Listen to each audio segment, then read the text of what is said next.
শীতের সময় চারপাশে ফুরফুরে বাতাস, কিছুটা ঠান্ডা ঠান্ডা আবহাওয়া। মনটা একদম শীতল হয়ে যাচ্ছে। মনটা আজ খুব খারাপ, কারণ বাড়ির কথা খুব মনে পড়ছে। এতদিন ভালোই ছিলাম, কিন্তু আজ হঠাৎ নিজের বাবাকে সামনে থেকে পুরনো স্মৃতি মনে পড়ে গেছে। ছাদের উপর দাঁড়িয়ে আছি, দূরের রাস্তার অলি দিয়ে রাস্তা দিয়ে গাড়ি চলাচল করতে ব্যস্ত। সবাই নিজেদের গাড়ি কর্মস্থলের থেকে বাসায় ফিরছে।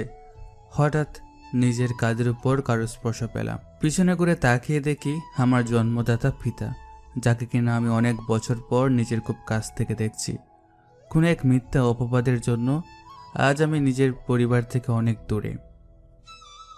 মনে মনে মাহিম কথাগুলো ভাবতেছিল।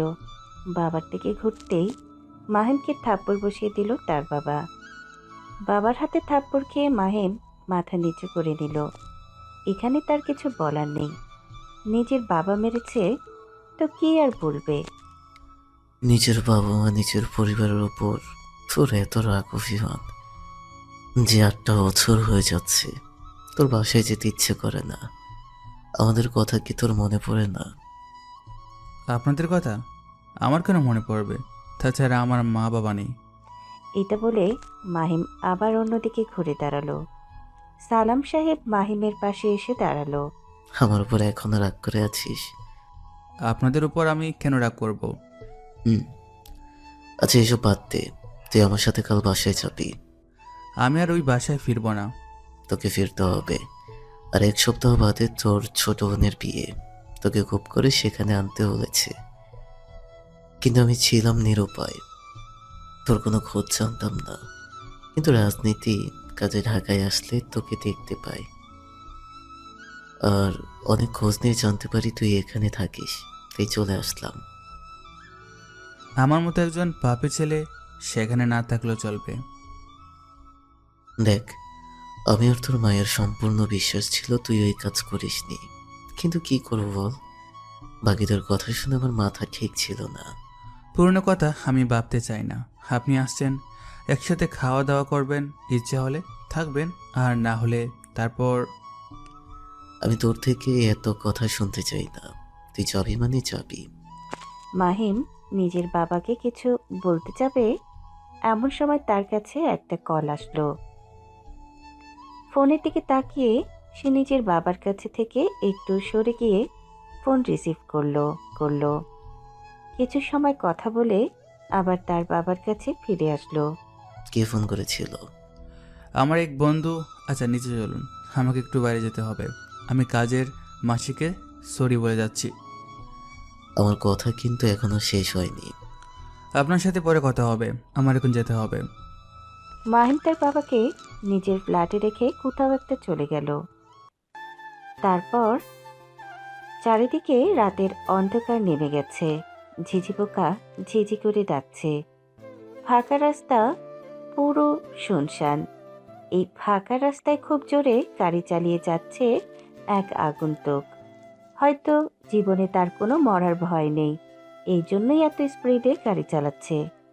তার গায়ে রয়েছে নেভি ব্লু কালারের হুডি পোশাক, মুখে অদ্ভুত মাস্ক, যেটাই শুধু তার চোখ আর এক সাইডের মুখের কিছু অংশ দেখা যাচ্ছে। কিন্তু বোঝার উপায় নেই যে কে এই আগন্তুক। আগন্তুক কিছু সময় পর লোকালয় থেকে অনেক দূরে চলে আসলো। আর কিছু দূরে সে ছোট একটা জঙ্গল, সেখান থেকে জঙ্গলে মাঝে প্রবেশ করলো। সেখানে একটা বড় বটগাছ আছে। নিজের বাইক নিয়ে একদম সেই গাছের কাছে চলে আসলো। তারপর গাছের কাছে গিয়ে নিজের হাতের ছাপ দিল। সাথে সাথে একটা বড় দরজা তৈরি হয়ে গেল। আগন্তুক সেই দরজা দিয়ে ভেতরে প্রবেশ করলো। ভেতরে প্রবেশ করার সাথে সাথে এক অন্য জগতে চলে আসলো, যেটা আগন্তুকের একদম নিচের তৈরি করা এক জায়গা। কিছু সময় বাইক চালিয়ে কিছু দূর অতিক্রম করলো। চারপাশে নামি দামি অস্ত্র, কম্পিউটার আছে, আর আশেপাশে রয়েছে তার বাহিনী। আগন্তুক গাড়ি থেকে নামার সাথে সাথে সেখানে উপস্থিত হলো তার ডান হাত এনকে। আসসালামু আলাইকুম ভাই, কেমন আছেন? ওয়ালাইকুম আসসালাম। আলহামদুলিল্লাহ ভালো। আমি যে কারণে এসেছি। চলেন বস, রুমে গিয়ে কথা বলছি। হুম। দুইজন রুমে গেল। আপনাকে যে খবর দিয়েছিল সেটা দিয়ে গিয়েছে, তবুও আপনি এইখানে আসার কারণ? তুমি নিশ্চয়ই জানো আমি কোনো কারণ ছাড়া কিছু করি না, তবুও বোকার মতো কথা বলছো। সরি ভাই। আমি তোমার থেকে কাঙ্ক্ষিত খবর পেয়েছি। এখন আমাকে একটা কাজের জন্য বাইরে যেতে হবে, আর আমি যতদিন না ফিরবো সব কিছু তোমাকে সামলাতে হবে। ঠিক আছে ভাই, কিন্তু কোথায় যাবেন? সেই কাজের মূলকে তাকে ধরতে নাকি? হ্যাঁ, আমি তাকে খুঁজে বের করব। কে এমন দেশের মাঝে বেআইনি কাজ করছে, আর রাজনীতি নিয়ে কে এত কূটনৈতিক কাজ করছে, খারাপ কাজ করছে, আমি বের করে ছাড়ব। তাছাড়া আমার আরও একটি কাজ আছে, তাই সেখানে আমার যেতে হবে। ঠিক আছে ভাই, আপনি যেটা ভালো মনে করেন। দরকারে আমাকে কিন্তু অবশ্যই জানাবেন। হ্যাঁ, আমার দরকার করবে। হ্যাঁ, আমার দরকার পড়বে। তোরা সবসময় রেডি থাকবি, আমি কল দেওয়া মাত্র সেখানে এসে হাজির হবি। হুম। ড্যাডলি বয়েজ লিভার এমকে ডান হাত এনকের সাথে কথা বলছিল। নিজের কথাবার্তা শেষ করে সে সিক্রেট জায়গা থেকে বেরিয়ে গেল। তারপর মাহিম রাতে বাড়ি ফিরল। বাড়িতে এসে দেখল যে তার বাবা এখনো জেগে আছে। কি হলো, আপনি এখনো জেগে আছেন কেন? খালা ওনাকে খেতে দিয়েছেন? না, অনেকবার খেতে বলেছি, কিন্তু উনি আপনার জন্য অপেক্ষা করছেন। আপনার অপেক্ষা করা উচিত হয়নি। অনেকদিন তোর সাথে খাওয়া হয়নি, তাই অপেক্ষা করছি। তাড়াতাড়ি ফ্রেশ হয়ে আয়। খালা তুমি খাওয়া রেডি করো, আমি ফ্রেশ হয়ে আসছি। এটা বলে মাহিম নিজের রুমে চলে আসলো। তারপর ফ্রেশ হয়ে খাবার টেবিলে চলে আসলো। আসুন, অনেক রাত হয়েছে, তাড়াতাড়ি খেয়ে নিন। মাহিমের ডাক শুনে সালাম খাবার টেবিলে আসলো। মাহিমের বাবা এসেছে, তাই মাহিম রান্না করার খালাকে সব ভালো ভালো রান্নার করতে বলেছিল। মাহিমের কথা অনুযায়ী খালা সব রান্না করেছে। খাবার টেবিল ভরা। সালাম মাহিমের সামনে এসে বলল, খালা ওনাকে খাবার তুলে দিন। মাহিমের কথা অনুযায়ী তিনি খাবার দিতে লাগলো। মাহিম খাওয়া শুরু করলেও সালাম খাচ্ছেন না। কি হলো, আপনি খাচ্ছেন না কেন? আমি খাবো, যদি তুমি আমার কথা রাখো। আমি কি কথা রাখবো? আমি বেঁচে থাকতে আর সে বাড়িতে পা রাখছি না। তুমি যদি বাড়িতে না যাও তাহলে আমিও ভাত খাবো না, আর না এই ঢাকা শহর থেকে যাব। আর আমি না গেলে তোমার বোনের বিয়ে হবে না। আর বিয়ে না হলে বুঝতেই পারছো, সবাই তোমার বোনের নামে আমার নামে কি বলবে। লোকে বলবে যে এমপি মেয়ের বিয়ে না দিয়ে পালিয়েছিলেন। আমি গেলে তো আরও বেশি সমস্যা হবে। খারাপ ছেলে যদি আপনার মেয়ের বিয়ে ভেঙে যায়। কিছু হবে না, আমি সব সামলে নেব। তুমি শুধু রাজি হয়ে যাও। সালামের কথা শুনে মাহিম কিছু একটা চিন্তা করলো। মাহিম ভাবতে দেখে সালাম তার দিকে তাকিয়ে রইল। আচ্ছা ঠিক আছে, আমি যেতে রাজি আছি, কিন্তু আমি বিয়ের আগের দিন যাব। আশা করছি এটা নিয়ে আর কোনো কথা বলবেন না। আচ্ছা ঠিক আছে, তাই হবে। তুমি যে যেতে রাজি হয়েছে এটাই অনেক। এবার তাহলে খাওয়া শুরু করেন। মাহিম আর সালাম খাওয়া শুরু করলো।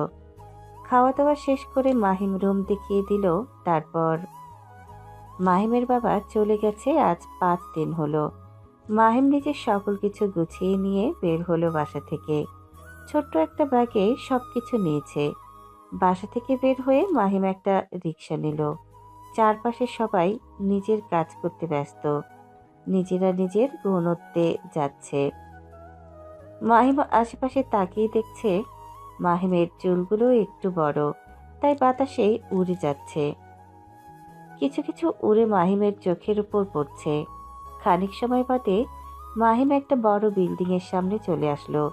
এখানে কেন আসছে সেটা একটু পরেই জানা যাবে। মাহিম ভাড়া মিটিয়ে দিয়ে সেই বাড়ির ভেতরে প্রবেশ করলো, কোনো বাধা ছাড়াই। মাহিম গিয়ে কলিং বেল চাপলে একজন লোক এসে দরজা খুলে দিল। কেমন আছো ছোট্ট সাহেব? আমি ভালো আছি, আপনি কেমন আছেন? ভালো আছি বাপ, ভিতরে আসো। মাহিম চাচার কথা অনুযায়ী ভেতরে প্রবেশ করলো। মাহিম সোফায় বসার কিছু সময় পর ওপর থেকে দুইজন নেমে আসলো। একজন এসেই মাহিমের কান চেপে ধরল। আম্মু লাগছে।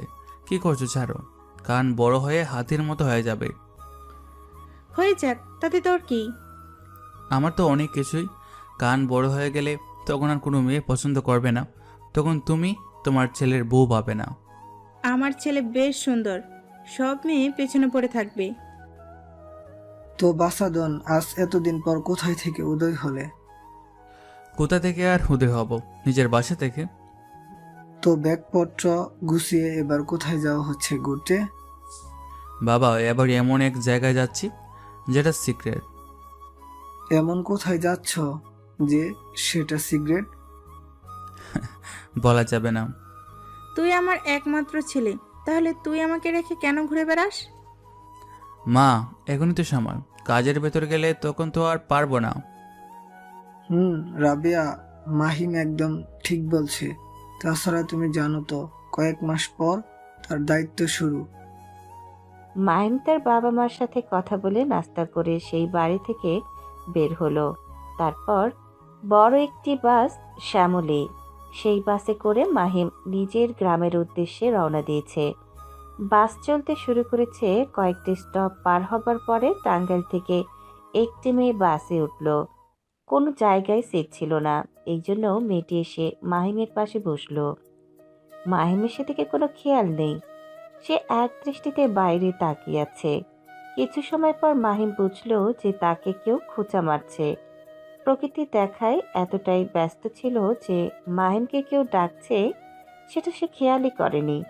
বিরক্ত হয়ে মাহিম পাশে তাকালো, দেখলো যে মেয়েটি তাকে ডাকছে।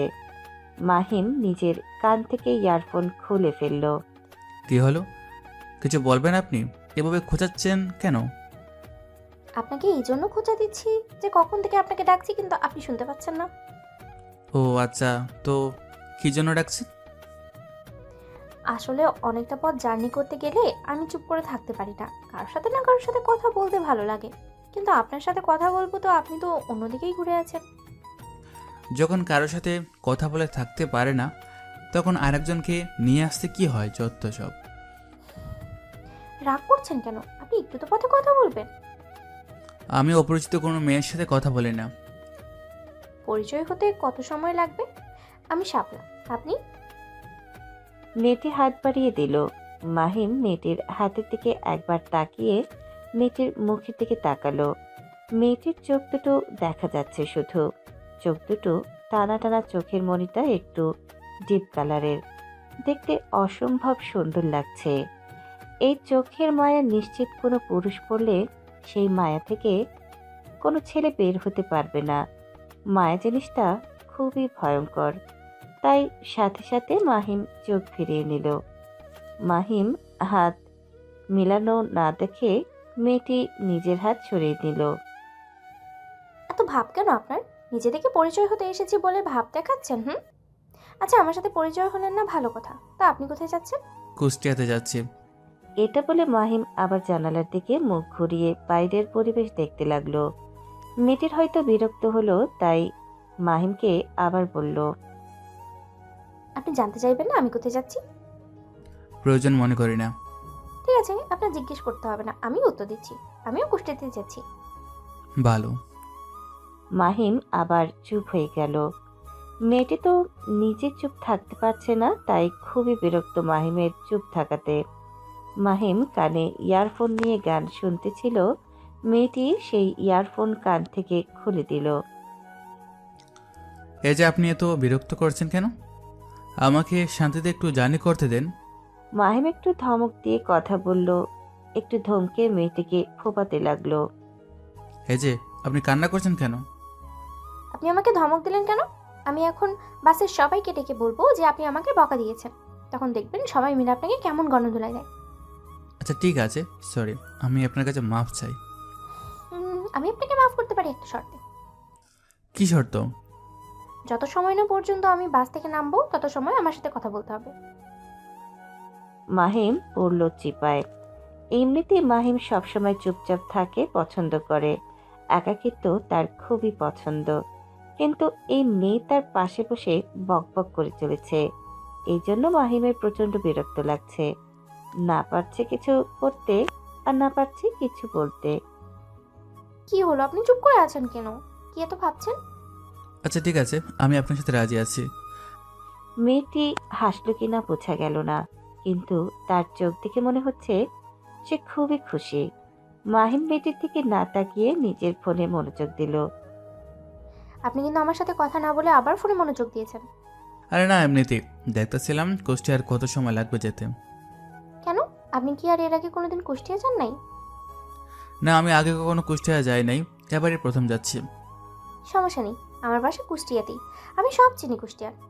আর 2 থেকে 3 ঘন্টা লাগবে যেতে। ও আচ্ছা।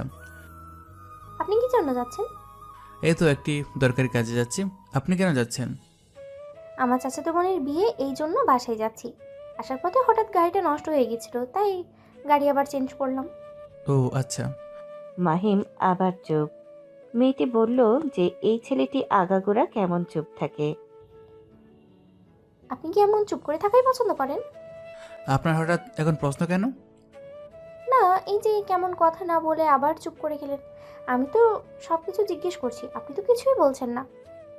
কই কিছু বলছি না, এই যে আপনার সাথে কথা বলছি। হুম, তো ঢাকায় কোথায় থাকেন আপনি? ঢাকা ফার্মগেট। আমিও তো সেখানেই থাকি, কিন্তু আপনাকে তো কোনোদিন দেখিনি। ঢাকা শহরে যত মানুষ, সেই ভিড়ে আমাকে কিভাবে দেখবেন? কথা বলতে বলতে কখন যে 2 ঘন্টা পার হয়ে গেল তারা দুইজন বুঝতে পারল না। শাপলা নামের মেয়েটি মাহিমের কাছ থেকে বিদায় জানিয়ে চলে গেল। মাহিম যেন হাঁফ ছেড়ে বাঁচল। মাহিম বাস থেকে নামলো।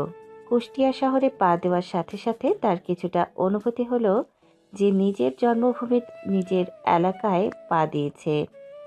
সাথে কিছু পুরনো অতীত নিজের চোখের সামনে ভাসতে লাগলো।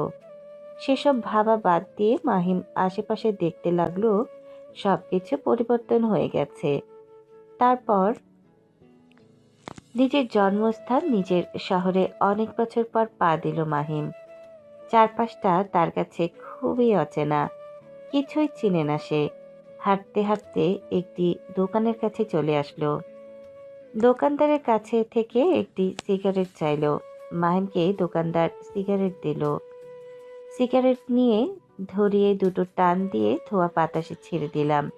সিগারেট খেতে খেতে দোকানদারকে বিল পরিশোধ করে দিল।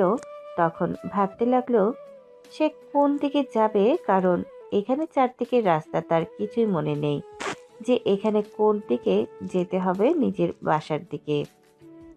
আচ্ছা আঙ্কেল, এখানে এমপি সালাম চৌধুরীর বাসাটা কোথায়? আপনি এখানে এমপির বাসায় যেতে এসেছেন? কোন দিকে বলতে পারবেন? হ্যাঁ, বলতে পারবো না কেন? তিনি একজন গণ্যমান্য ভালো ব্যক্তি। তার বাসা কে না চেনে? আপনি ওই সামনের অটো স্ট্যান্ডে গিয়ে এমপির বাসায় যাবেন, এটা বলেন। আপনাকে তারা নিয়ে যাবে। আচ্ছা ঠিক আছে, ধন্যবাদ আঙ্কেল। মাহিম সিগারেটটা সম্পূর্ণ টেনে রাস্তায় ফেলে দিল। তারপর পা দিয়ে পিষে ফেলল। পকেটে এক হাত ঢুকিয়ে সামনের দিকে হেঁটে চলল। কাঁধে তার স্কুল ব্যাগ, যেখানে কিছু জামা কাপড় আছে। হাঁটতে হাঁটতে অটো স্ট্যান্ডে চলে আসলো। ভাইয়া, আপনি কি আমাকে এমপি সালাম চৌধুরীর বাড়িতে নিয়ে যেতে পারবেন? অটোর মাঝে এক ব্যক্তি শুয়েছিল। তাকে মাহিম কথাটি বলল। লোকটি হয়তো অটো ড্রাইভার মাহিমের কথাটি শোনা সোজা উঠে বসলো এবং মুখের দিকে তাকিয়ে রইল। হ্যাঁ যাব, তো আপনি উঠে বসুন। লোকটি কথাটি বলে নেমে দাঁড়ালো। মাহিম অটোতে উঠে বসলো। কিছু সময়ের মাঝে অটো ড্রাইভার নিজের অটো চালাতে লাগলো। 15 মিনিট পর একটি গ্রামের রাস্তায় প্রবেশ করলো। সেখানে 5 মিনিট অটো চালানোর পর একটি বড় বাড়ির সামনে এসে থামলো। বাড়িতে চারপাশে লাইটিং করা এবং রাস্তা জুড়ে লাইটিং দেখে মনে হচ্ছে ভালোই আয়োজন করা হয়েছে। ড্রাইভার সেই বাড়ির সামনে গাড়ি দাঁড় করালো। নামেন মামা, আমরা চলে এসেছি। এটাই এমপি সালাম চৌধুরীর বাসা। মাহিম অটো থেকে নেমে অটো আলার ভাড়া মিটিয়ে দিল। তারপর বাড়ি থেকে ঘুরে এক দৃষ্টিতে সেদিকে তাকিয়ে রইল। এই বাড়ি থেকে 8 বছর আগে তাকে বের করে দেওয়া হয়েছিল কোনো এক মিথ্যা অপবাদে। আজ সেখানে তাকে আসতে হয়েছে নিজের বাবার অনুরোধে। মাহিম সেখানে দাঁড়িয়ে না থেকে গুটি গুটি পায়ে বাড়ির দিকে এগিয়ে চলল। দারোয়ান মাহিমকে আগে থেকে জানে, তাই তাকে দেখার সাথে সাথে তার দিকে এগিয়ে আসলো। আপনাকে কেমন চেনা চেনা লাগছে স্যার। আঙ্কেল, আপনি আমাকে ভুলে গেছেন। আমি হলাম এইবারের ছোট ছেলে।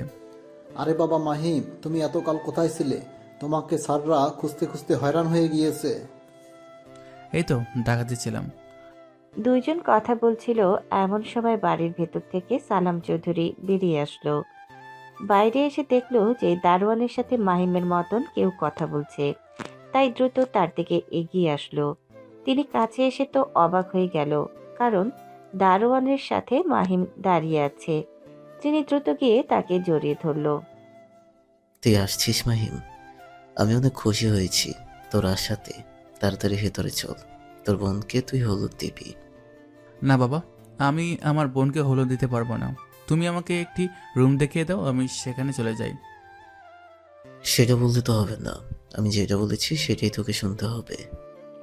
ছোটবেলা থেকে মাহিম তার বাবাকে ভয় পায়, তাই তার বাবার সাথে আর কথা বাড়ালো না। মাহিমের হাত ধরে তার বাবা এগিয়ে নিয়ে যেতে লাগলো যেখানে তার মেয়ে মায়াকে গায়ে হলুদ দেওয়া হচ্ছে। স্টেজের কাছে আসতে মাহিম দেখতে পেল যে এখানে সবাই দাঁড়িয়ে আছে, তার মা, তার বড় ভাই এবং তার চাচারা সবাই। মাহিমকে এখানে দেখে সবাই অবাক হলো। তার সাথে মাহিমের মা ও বোন মায়া কান্না করে দিল। সালাম মাহিমের হাত ছেড়ে দিল। মাহিম আস্তে আস্তে করে তার বোনের কাছে এগিয়ে গেল। মায়া কান্না করতে লাগলো, তা দেখে মাহিম তার চোখের পানি মুছে দিল। তারপর হলুদের বাটি থেকে একটু হলুদ নিয়ে তার বোনের গালে ছুঁয়ে দিল। হলুদ দেওয়া হয়ে গেলে মায়া উঠে তার ভাইকে জড়িয়ে ধরে কান্না শুরু করে দিল। আশেপাশের যারা ছিল তারা তো বেশি অবাক হয়ে গেছে যে কে এই ছেলে। ছেলে পক্ষ থেকে আসা একটি ছেলে এসে মাহিমকে মায়ার থেকে ছাড়িয়ে দিল। থাপ্পড় মারতে গিয়েও কি ভেবে যেন হাত নামিয়ে নিল। কে তুমি? আর মায়া তোমাকে জড়িয়ে ধরার সাহস কিভাবে পেল? আমি কে মিস্টার, সেটা মায়ের কাছ থেকে জিজ্ঞেস করে নেবেন। এটা বলে মাহিম সেখান থেকে চলে আসতে লাগলো। ভাইয়া, তুই আমাকে ছেড়ে যাস না। আমার কোথায় চলে যাচ্ছিস? মায়ের মুখে ভাইয়া ডাক শুনে ছেলেটা বুঝতে পারল যে এটা তার ভাই, কিন্তু তার মুখে যে প্রশ্ন লেগে আছে সেটা দেখে বোঝা যাচ্ছে। মায়া, এটা তোমার কেমন ভাই? আগে তো কখনো দেখিনি। এটা আমার আপন ছোট ভাই। মায়া দৌড়ে গিয়ে মাহিমের হাত চেপে ধরে। প্লিজ ভাইয়া, তুই আমাদের ছেড়ে আবার চলে যাস না। তোকে অনেক খোঁজার চেষ্টা করেছি কিন্তু পাইনি। চিন্তা করিস না, তোর বিয়ে খেয়ে তারপর যাব। এখন তুই গিয়ে হলুদের আসনে বস। এমন সময় সেখানে মালিকা বেগম আসলো, এসে মাহিমকে জড়িয়ে ধরে কান্না করে দিল। এতদিন কি তোর মায়ের কথা মনে পড়েনি? তুই এত নিষ্ঠুর হলি কিভাবে? মাহিমেরও খুব খারাপ লাগছে, কিন্তু নিজেকে খুব কষ্ট করে আটকে গেছে কান্না থেকে। এমন সময় সালাম সাহেব তাদের কাছে এগিয়ে আসলো। মালিকে এখানে অনেকেই আছে, এইভাবে সিন ক্রিয়েট করো না, যা করো ভেতর গিয়ে করো। নিজের স্বামীর কথা শুনে ছেড়ে দিল। তিনি মায়াকে হলুদ দেওয়ার আসনে বসতে বলে মাহিমের হাত ধরে বাড়ির ভিতরে চলে গেল। সরি মায়া, আমি বুঝতে পারিনি যে ওটা তোমার ভাই। কোনো সমস্যা নেই, তোমার তো জানা নেই তাই এমন করছো। আচ্ছা তুমি থাকো, আমরা এখন যাই, আমাদের তো কাজ হয়ে গেছে। বাবা মায়ের থেকে বিদায় নিয়ে যেও। তারা তো এখন নিজের ছেলেকে নিয়ে ব্যস্ত, আমি গিয়ে কি করব? তার থেকে বরং আমরা চলে যাই। ওকে। এরপর সাগর নামের ছেলেটি তার সঙ্গী সাথীদের নিয়ে সবার থেকে বিদায় নিয়ে চলে গেল। অন্যদিকে মাহিমকে তার মা বাবা বাড়ির ভেতরে নিয়ে গেল, তারপর সোফায় বসিয়ে দিল মাহিমকে। তিনি সোফায় বসিয়ে দিয়ে নিজের হাতে জুস বানিয়ে নিয়ে আসলেন, তারপর মাহিমকে খেতে দিলেন। তুই এতটা দিন আমাদের ছেড়ে কিভাবে সেই ঢাকা শহরে পড়েছিলি বলতো? আমাদের কথা কি একবারও মনে পড়েনি তোর? মনে পড়তো, কিন্তু নিজের মধ্যে শক্ত করে রেখেছিলাম যেন আমার মতন পাপী মুখ তোমাদের আর দেখাতে না হয়। এই জন্য আর আসিনি আমি, আর না তোমাদের সাথে যোগাযোগ রেখেছি। ইচ্ছে করছে তোকে থাপ্পড় দিয়ে গাল দুটো লাল করে দেই। এবার যখন আসছিস তখন আমি তোরে আর যেতে দেব না। না মা, মায়ের বিয়ে হয়ে গেলে আমি এখান থেকে চলে যাব। আমি চাই না আমার জন্য এখানে আবার অন্য কিছু ঘটুক। আমাকে ছেড়ে যাওয়ার কথা বললে তোকে একদম থাপ্পড় লাগিয়ে দিব, শয়তান ছেলে। মালিকা, এখন এইসব কথা রাখো তো। যা হবে বিয়ের পর দেখা যাবে। এখন মাহিমকেও রুম দেখিয়ে দাও। মালিকা বেগম মাহিমকে নিয়ে উপরে চলে গেল। তারপর মাহিমের রুমে প্রবেশ করলো, যেখানে আগে মাহিম থাকতো। মাহিম ভেতরে প্রবেশ করে অবাক হয়ে গেল, কারণ রুমটা ঠিক আগের মতন গোছানো আছে। আমি জানতাম তুই একদিন না একদিন ফিরে আসবি, তাই রুমটা ঠিক আগের মতোই রেখেছি। তুই এখন রেস্ট নে, আমি তোর বোনের কাছে যাচ্ছি। হুম। মালিকা বেগম চলে গেলেন আর মাহিম নিজের ব্যাগটা রেখে ধপাস করে বিছানায় শুয়ে পড়ল। তারপর মাহিম নিজের রুমে এসে বিছানায় শুয়ে পড়ল। কখন যে মাহিম ঘুমিয়ে পড়েছে সে টেরই পায়নি। অন্যদিকে হলুদের অনুষ্ঠান শেষ করে সবাই বাড়ির ভিতরে প্রবেশ করল। আত্মীয় স্বজন সবাই যে যার রুমে চলে গেল। ড্রয়িং রুমে সবাই বসেছিল যারা বাড়ির লোক। সালাম, তোর ছেলে এখানে কিভাবে আসলো? আমার ছেলেকে তো আমি নিয়ে আসতে পারি না। বল, আমার একমাত্র মেয়ের বিয়ে আমার ছোট ছেলে থাকবে না, এটা কেমন হয় বল? তাই বলে তুই কি ভুলে গেছিস যে তোর ছেলে আমার মেয়ের সাথে কি করেছিল? দেখ রাজা আর শাহিন, তোর দুইজন এটা ভুলে যাস না যে নীলা সব তো স্বীকার করেছিল। তোমরা এখন এইসব কথা রাখো। আমার ছেলে এতদিন পর বাসায় এসেছে, আমি আর এইসব শুনতে চাই না। পুরনো কিছু মনে করে আর কিছু করতে চাই না। বড় মা, তোমার ছেলে কোথায়? আমার ছেলেকে দিয়ে তোর কি কাজ আছে? না আসতে তুই আবার ওকে জ্বালাতে যাস না যেন। আমার খেয়ে দিয়ে কাজ নেই, তোমার ছেলেকে আমি জ্বালাতে যাব? গিয়ে দেখ, মাহিমের রুমেই আছে। তাহলে আর তার সাথে দেখা করতে যাচ্ছি না, পরে কোনো এক সময় দেখা করে নিব। আমি এখন বাসায় যাচ্ছি। আচ্ছা, আমরা এখন বাসায় যাই, বিকেলের দিকে আবার আসবো। তোকে আমি বলেছিলাম যে আমার মেয়ের বিয়ের এই কয়দিন তুই আমাদের সাথে থাকবি, তবুও শুনলি না। আরে ভাই, আমার বাসা আর তোর বাসা কি অনেক দূরে নাকি যে গিয়ে আসতে পারবো না? পাশেই তো আছি। রাজা আরো কিছু সময় কথা বলে নিজের স্ত্রী আর মেয়েকে নিয়ে বাড়ি থেকে বেরিয়ে গেল। রাজা হলো সালাম চৌধুরীর খুবই ঘনিষ্ঠ একজন বন্ধু, আর তার মেয়ের নাম বৃষ্টি মাহিমের সাথে একসময় পড়তো। মা, আমি এখন এই হলুদের শাড়ি খুলে ফ্রেশ হইনি। ঠিক আছে মায়া, যা। হুম। নীলা, তুই আমার ছেলের কাছ থেকে দূরে থাকবি। আমি চাই না যে তোর জন্য আমার ছেলে আবার এই বাড়ি থেকে চলে যা। তোমাকে ভয় পেতে হবে না বড় আম্মু, এখন আমার একটি ছেলে আছে, আমার সংসার আছে। তখন নাইতে ছোট ছিলাম, এই জন্য কিছু বুঝতে পারিনি। তোমরা কি নিয়ে এত কথা বলছো? আমি তো কিছুই বুঝতে পারছি না। তোর বুঝতে হবে না, তুই এখন ছোট মানুষ। বড়রা নিজেদের মধ্যে কথা বলতে লাগলো আর ছোটরা গান বাজনা করতে লাগলো। জোরে জোরে গান বাজছে। এইদিকে এত জোরে গান বাজার জন্য ঘুম ছুটে গেল। মাহিম বিরক্ত হয়ে উঠে পড়ল। তারপর ওয়াশরুমে গিয়ে ফ্রেশ হয়ে এসে নিজের ড্রেস চেঞ্জ করে নিল। জানালা খুলে দেখল যে প্রায় সন্ধ্যা হতে চলল। মাহিম নিজের রুম থেকে বেরিয়ে ছাদের দিকে হাঁটা ধরল। ছাদের গেট খোলা ছিল। মাহিম ভেতরে প্রবেশ করল। চারপাশে অনেক লাইটিং জ্বলছে। ছাদটা খুবই সুন্দর লাগছে। মাহিম হাঁটতে হাঁটতে এক কোণায় গিয়ে দাঁড়ালো। আকাশের দিকে তাকিয়ে ভাবতে লাগলো তার সাথে অতীতে কি কি ঘটে গেছে। 8 বছর আগে মাহিম একদিন দুপুরে নিজের রুমে শুয়েছিল। এমন সময় তার চাচাতো বোন নীলা তার রুমে আসলো।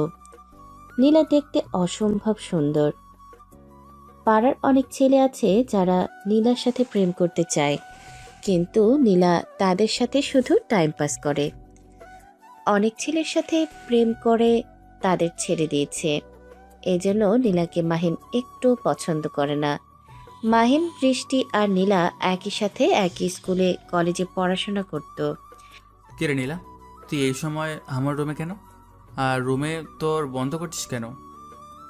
তোর সাথে আমার বোঝাপড়া আছে, এই জন্য রুমে দরজা বন্ধ করলাম, যেন কেউ আমাদের ডিস্টার্ব করতে না পারে। তুই কি এমন কথা বলবি যে রুমের দরজা বন্ধ করা লাগে? তুই তাড়াতাড়ি আমার রুম থেকে বেরিয়ে যা, কথা বলার ছাদে গিয়ে বলবো। না, আমি তোর সাথে এখনই বলবো। দয়া করে তুই আমার রুম থেকে বেরিয়ে যা। ছোটো মা, ছোটো বাবা দেখলে কি বলবে? এসব আমি বুঝি না, তুই আমার সাথে প্রেম করবি কিনা তাই বল। তোর সাথে আমি কেন প্রেম করব?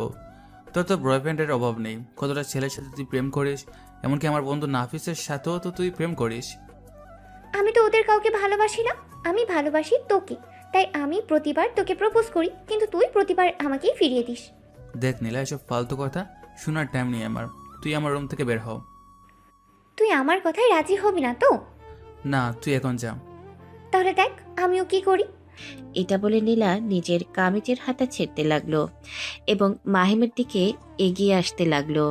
এসব দেখে খুবই অবাক হয়ে গেল। কিরে, তুই এসব কি করছিস? নিজের জামার হাতা ছেড়ছিস কেন? আমার কথায় তো তুই রাজি হলি না, এবার দেখ আমি কি করি।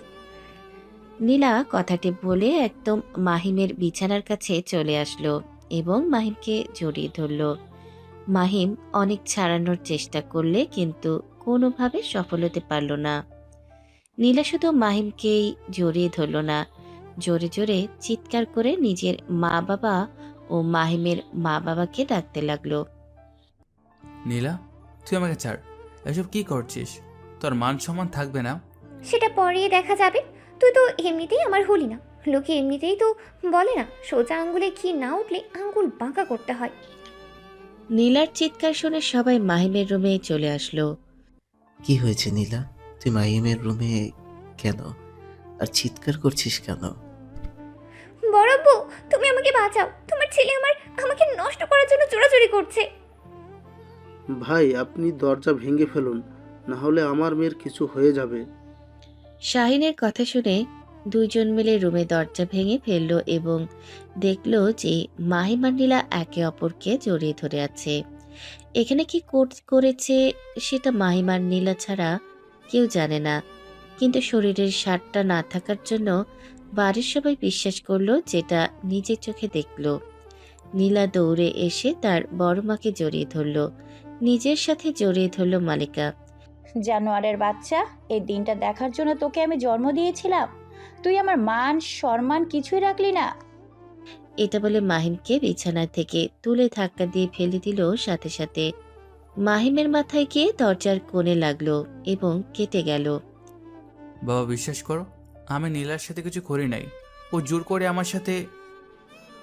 একটা মেয়ের কাছে সবচেয়ে বড় জিনিস হলো তার ইজ্জত, আর তুই কিনা বলছিস যে নীলা নিজেই তাকে ইজ্জত নষ্ট করতে এসেছে, হারামজাদা। এটা বলে শাহিন মাহিমকে মারতে লাগলো। ভাই, আপনি যদি মাহিনকে এই বাড়ি থেকে বের করে না দেন তাহলে আমি এই বাড়িতে থাকতে পারবো না। তুই কোনো চিন্তা করিস না শাহিন, এমন কুলাঙ্গার ছেলের জন্য আমার আর তোর মধ্যে ফাটল ধরুক সেটা আমি চাই না। এরই মাঝে রাজা, বৃষ্টি এবং বৃষ্টির মা মাহিমের বাসাতে চলে আসলো। মাহিমকে বেল্ট দিয়ে মারতে মারতে নিচে নিয়ে আসলো। কি হয়েছে? তুই এভাবে মারছিস কেন? বড় মা, কি হয়েছে? বড় আব্বা মাহিমকে এমন মারছে কেন? বৃষ্টির কথা শুনে তিনি মুখ ঘুরিয়ে নিলেন। নীলার দিকে তাকিয়ে বুঝতে পারল যে এখানে কি করেছে, সেই জন্য বৃষ্টি আর কিছু বলল না। সালাম, তুই তোর ছেলেকে বাড়ি থেকে বের করে দে, সামনে নির্বাচন। বাইরের কেউ যদি জানতে পারে যে তোর ছেলে এমন কুলাঙ্গার, তাহলে তোকে কেউ ভোট দিবে না। নিজের বন্ধুর এমন কথা শুনে সালাম চৌধুরী কিছু একটা ভাবল, তারপর সেখান থেকে চলে গেল। তারপর কিছু সময় আগেও মাহিমের জীবন অনেক হাসি খুশি ছিল, কিন্তু খানিক সময় বাদে যে নিজের জীবনে এমন অন্ধকার নেমে আসবে সেটা মাহিম ভাবতে পারেনি। মা, তোমরা বিশ্বাস করো, আমি এমন কিছু করতে চাইনি।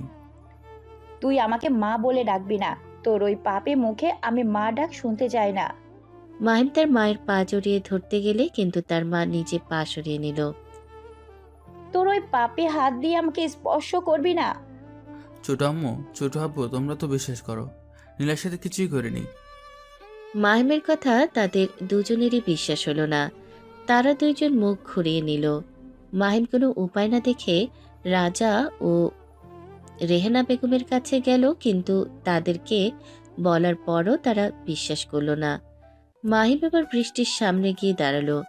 বৃষ্টির চোখে পানি হয়তো নিজের চোখের পলক ফেললে চোখ দিয়ে পানি গড়িয়ে পড়বে। তুই অন্তত বিশ্বাস কর, আমি নীলার সাথে কিছুই করিনি। আমার সাথে। মাহিম আর কিছুই বলতে পারল না। তার আগে বৃষ্টি মাহিমের গালে থাপ্পড় বসিয়ে দিল। তারপর কান্না করতে করতে বাড়ি থেকে বেরিয়ে নিজের বাড়িতে চলে গেল। বৃষ্টির ওপর মাহিমের অনেক বিশ্বাস ছিল, কিন্তু সেও যে তাকে অবিশ্বাস করবে মাহিম সেটা ভাবতে পারেনি। কাউকে বিশ্বাস করাতে পারল না যে সে নির্দোষ। এমন সময় সালাম সাহেব একটি ব্যাগ নিয়ে এসে মাহিমের পায়ের কাছে ছুঁড়ে মারল। বেরিয়েছে আমার বাসা থেকে। তোর মতন কুলাঙ্গার ছেলের জায়গা আমার বাড়িতে নেই। তোর মুখ যেন আমার আর দেখতে না হয়। এটা বলে সালাম সাহেব উপরে চলে গেলেন। মাহিম যখন কাউকে বিশ্বাস করাতে পারে না যে সে কিছুই করেনি, তখন সে খুবই হতাশ হলো যে এতদিন সে কাদের সাথে ছিল। নিজের মা বাবা তাকে বিশ্বাস করছে না। এবার সে নীলার কাছে গেল। কিছু বলতে গিয়েও মাহিমের গলায় আটকে গেল কথা। তারপর মুচকি হেসে নিজের ব্যাগটি নিয়ে বাড়ি থেকে বেরিয়ে পড়ল, কারো সাথে কোনো কথা না বলে। সন্ধ্যা পার হয়ে গিয়েছে, এই জন্য কেউ বুঝতে পারল না যে চৌধুরী বাড়ির ছেলে কেমন করে বাড়ি থেকে চলে গেল। কিছু সময় বৃষ্টির বাড়ির সামনে দাঁড়ালো, কিন্তু বৃষ্টিকে দেখতে পারল না। তাই মনের দুঃখ নিয়ে সে হাঁটতে লাগলো। মারার কারণে তার পুরো শরীর ব্যথা হয়ে গেছে, এই জন্য সে হাঁটতে পারছে না। এরপর মাহিম কোনো একভাবে ঢাকায় চলে আসে। তারপর মাহিম ছাদের উপর দাঁড়িয়ে নিজের অতীত ভাবছিল। এমন সময় তার পেছনে কারো উপস্থিতি অনুভব করলো। পেছনে তাকিয়ে দেখলো যে পাশে সেই মেয়েটি। তাকে দেখে মাহিম বেশ অবাক হলো। কি হলো, আপনি এখানে? আপনার বাসা মানে? এটা আমার বাসা আর আমি থাকবো না? আপনার বাসা মানে? এটা আমার বাসা মানে আমি আপনার ছোট চাচার ছোট মেয়ে। তাহলে তুমি মিলি? এই তো এখন চিনতে পারছেন দেখছি। আমাকে তো দেখছি আপনি ভুলেই গেছেন। উফ, আপনি তো আমার পরিচিত। তাহলে আর আপনি বলছি কেন? তুমি করেই বলবো। সেটা তোমার ইচ্ছে, কিন্তু তুই তো অনেক বড় হয়ে গেছিস। তোকে তো আমি চিনতেই পারিনি। তুই বাসে নিজের নাম শাপলা বললি কেন? তুমি হয়তো ভুলে গেছো যে বাড়ির মানুষরা সবাই আমাকে শাপলা বলে ডাকে। বুঝলাম। তুই যে বড় হলে এতটা বাচাল হবে আমি বুঝতে পারি নাই। তুমি হঠাৎ এই কথা বলছো কেন? বাসের ভিতরে যত কথা বলতেছে আমার তো ইচ্ছা হয়েছিল তোকে দৌড়ে জানালা দিয়ে ফেলে দেই। এটা তুমি বলতে পারলে? হ্যাঁ পারলাম। মানুষ যতটা বকবক করতে পারে সেটা তোকে না দেখলে বুঝতে পারতাম না। আচ্ছা, তুমি এতদিন কেন বাড়িতে আসলে না? আর এটার কি কারণ আমাকে একটু বলো তো। বাড়ির কেউ তোমাকে কিছু বলেনি তো? তুই এখনো ছোট, তাই তোর কিছু শুনতে হবে না। তুমি আমাকে তুই করে বলছো কেন? তোমার মুখ থেকে তুমি ডাকতেই শুনতে ভালো লাগে। শর্ত? এখানে এত কি কথা হচ্ছে মিলি? কারোর কণ্ঠ শুনে মিলি আর মাহিম পিছনে তাকিয়ে দেখলো যে বৃষ্টি দাঁড়িয়ে আছে। কি হলো বলছিস না কেন? কি করছিস এখানে? এই তো আপু, অনেকদিন পর ভাইয়া বাড়িতে এসেছে, তাই তার সাথে কথা বলছিলাম। এত কথা বলতে হবে না, তুই নিচে যা খাবার খেতে, তোকে নিচে ডাকছে। আচ্ছা চলো, তুমিও খাবার খাবে? সে কখন খেয়েছো ঠিক নেই। তুই যা, মাহিম যাচ্ছে। বৃষ্টির চোখ গরম করাতে মিলি নিচে চলে গেল। বৃষ্টি গুটি গুটি পায়ে মাহিমের দিকে এগিয়ে আসলো। মাহিম দূর আকাশের দিকে তাকিয়ে আছে। বৃষ্টি এসে মাহিমের পাশে দাঁড়ালো। মাহিম কোনো কথা বলছে না দেখে বৃষ্টি নিজেই কথা বলতে শুরু করলো। কি হলো, মুখ অন্যদিকে ঘুরিয়ে আছিস কেন? আর আমার সাথে কথা বলছিস না কেন? তুই কি আমার সাথে কথা বলবি যে তোর সাথে আমার কথা বলতে হবে? বাহ, মুখে মুখে তর্ক করা শিখে গেছিস। সময় মানুষকে পাল্টে দেয়। সময় যেমন নিজ গতিতে নিজে পাল্টে যায়, ঠিক তেমনই সময় মানুষকে পাল্টে দেয়। তুই বোঝালেই বলবো। তুই এসব বুঝবি না। তখন বোঝানোর চেষ্টা করেছি, তখন বুঝিসনি, আর এখন বোঝা লাভ নেই। মাহিম তাচ্ছিল্য সুরে বলল। যেটা শুনে বৃষ্টি বুঝলো মাহিমের মনে অনেক অভিমান, যেটা এখনো রয়ে গেছে। বৃষ্টি একটা দীর্ঘশ্বাস ফেলল। তুই কি এখনো আমার সাথে অভিমান করে আছিস? তোর সাথে অভিমান করার কোনো কারণ তো দেখছি না আমি। যেখানে বাড়ির সবাই আমাকে বিশ্বাস করেনি সেখানে তুই তো থাক। আর কোনো কথা মনে করতে চাচ্ছি না। তাহলে তুই আমাকে আগের মতো? বললাম তো আগে কথা মনে করতে চাচ্ছি না। এটা বলে মাহিম নিচে যাওয়ার জন্য হাঁটা ধরল। কি হলো, আমার কথার উত্তর না দিয়ে কোথায় যাচ্ছিস? তুই যেটার উত্তর শুনতে চাচ্ছিস সেই উত্তরটা আমার কাছে নেই। এমন সময় ছাদের গেটে মায়া এসে দাঁড়ালো। ভাইয়া আর আপু তাড়াতাড়ি আসো, কখন থেকে সবাই তোমাদের জন্য ওয়েট করছে আর তোমরা গল্প করে যাচ্ছ। একটা মার খাবি, দেখছিস তো আমি যেতেই ছিলাম। হ্যাঁ সেটা তো দেখতেই পাচ্ছি। মিলি কখন নিচে চলে গেছে, তোমাদের যাবার নাম নেই, তাড়াতাড়ি আসো। মাহিম মায়াকে পাশ কাটিয়ে চলে গেল। বৃষ্টি অন্যদিকে ঘুরে দাঁড়িয়ে রইল। কি হলো আপু, তুমি কি নিচে যাবে না? তুই যা, আমার ভালো লাগছে না। আরে ভাবিপু, এই দিনে তুমি কান্না করছো কেন? তোর ভাই আমার সাথে ভালো করে কথাই বলছে না। তাই বলে তুমি কি চোখের পানি ফেলবে? তুমি ভালো করে জানো ভাইয়ের সাথে কি ঘটেছিল, আর তখন তুমি তার সঙ্গ ছেড়ে দিয়েছিলে। সেটাই তো আমার সবচেয়ে বড় ভুল। সবার মতন আমিও তাকে ভুল বুঝেছিলাম। এখন এসব কথা রাখো, সবাই নিচে ওয়েট করছি, তুমি চলো। তুই যা, আমার ভালো লাগছে না। চলো তো। এটা বলে মায়া বৃষ্টিকে টানতে টানতে নিচে নিয়ে আসলো। তারা দুইজন নিচে এসে দেখলো যে মাহিম টেবিলে বসে খেতে লাগছে। মালিকা বেগম নিজে সবকিছু তুলে দিচ্ছে। দেখেছিস তোর মা তোর ভাই আসতে না আসতে কত আদর শুরু করে দিয়েছে, আর এদিকে যে আমরা আছি সেটার খেয়ালই নেই। এত পাকনা কথা বলতে হবে না, বসে পড়, তোরেও খেতে দিচ্ছি। মায়া আর বৃষ্টি খেতে বসে পড়ল। খাওয়া দাওয়া করার সময় মাহিম বুঝতে পারল যে তার পায়ের সাথে কেউ পা দিয়েছে। সামনে তাকিয়ে দেখলো যে বৃষ্টির মুচকি হাসছে। মাহিম তাড়াতাড়ি খেয়ে টেবিল থেকে উঠে গেল এবং চলে গেল। তারপর রাত 12টা কি 1টা। গ্রামের পাশে একটি পুরনো জঙ্গল আছে, আর সেই জঙ্গলের ভেতরে আছে একটি পুরনো বাড়ি যেখানে কোনো মানুষ যায় না। গ্রামের অনেক মানুষ বলেছে সেখানে ভূত আছে, কিন্তু এই সুযোগটাই কাজে লাগিয়েছে কিছু দুষ্করকারীরা। পুরনো সেই বাড়ির ভেতরে একটি চেয়ারে বসে আছে এক ব্যক্তি, যার কথাই ভেতরের সবাই কাজ করছে। তাড়াতাড়ি মালগুলো ভ্যানে তোল, আজ রাতের ভিতর মালগুলো শহরে পাচার করে দিতে হবে। ঠিক আছে বস, আপনি কোনো চিন্তা করবেন না, আমরা খুব তাড়াতাড়ি কাজটি করে ফেলবো। হ্যাঁ, আর আমি শুনেছি যে পুলিশ ফোর্স খুব কড়া গার্ড দিচ্ছে। হ্যাঁ ভাই, কয়েকদিন ধরে পুলিশ খুবই জ্বালাতন করছে, কিন্তু আমাদের ধরতে তারা পারবে না। আর ধরলেই বা কি, আমরা হলাম রোলেক্স গ্যাংয়ের লোক, আমাদের দেখে তো তারা থরথর করে কাঁপবে। সেটা তুই একদমই ঠিক বলেছিস, গ্যাংয়ের লোগো দেখেই সকল পুলিশের হাওয়া টাইট হয়ে যায়। তাহলে আর চিন্তা কিসের বস? ওই পুলিশকে নিয়ে আমার কোনো চিন্তা নেই, চিন্তা হচ্ছে বসকে নিয়ে। বস এই মাসের সবচেয়ে বেশি ডিল ফাইনাল করেছে এবং সেগুলো খুব তাড়াতাড়ি পাচার করে দিতে হবে। তাছাড়াও বস কয়েকদিনের মাঝে 20 জন মেয়েকে জোগাড় করতে বলেছে। তোরা তাড়াতাড়ি এই কাজটি করতে লেগে পড়। বস, আপনার উপর আরো একজন বস আছে, কিন্তু কে সে, যাকে আমরা আজ পর্যন্ত দেখলাম না? আমি নিজেই আজ পর্যন্ত তাকে দেখিনি, তাহলে তোরা কিভাবে দেখবি? আড়াল থেকে তিনি সব কাজ করে যাচ্ছেন। ও আচ্ছা। এত বক বক না করে নিজের কাজ কর তাড়াতাড়ি, এবং তাড়াতাড়ি মালগুলো পাচার করে দে। নিজের বসের ধমক শুনে ছেলেগুলো তাড়াতাড়ি কাজ করতে লাগলো। বস লোকটি নিচে পকেট থেকে সিগারেট বের করে ধরে টান দিতে লাগলো মনের সুখে। পরের দিন সকালে খুব জোরে জোরে গান বাজার কারণে ঘুম ভেঙে গেল।